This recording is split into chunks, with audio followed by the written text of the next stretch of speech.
Well, two deadly plane crashes in less than 2 weeks. It has some Grand Valley folks worried about traveling.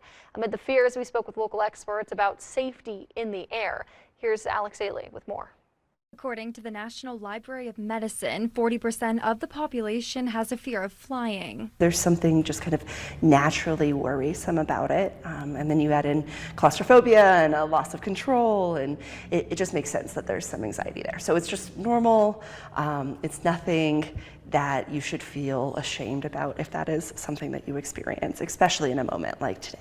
For those who struggle with flight anxiety, she recommends carefully watching your thought process and tendency to avoid. And the more we avoid, we're actually reaffirming to our brain that that's something to be scared about. And the fear grows every time we avoid it. Counselor Hallie Nurnberg says every time a flight goes well, it's training your brain to feel safer.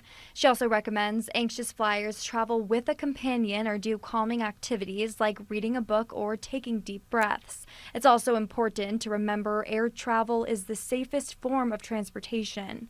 You're talking about a decades-long process that has a ton of rigorous checks and balances all the way through to make sure that anybody flying in the FAA system is a highly qualified pilot. Extensive training, federal regulations, and frequent aircraft inspections play a key role in safety. We learn from every accident. I think aviation is really good about learning from its history. So every time something happens, there's this huge reactive process that makes sure it never happens again. Pilot Brandon Price added, in America, there's a 1 in 13 million chance of being in a commercial flight accident. And for those who experience extreme flight anxiety, Nurnberg says it's always okay to reach out for professional help.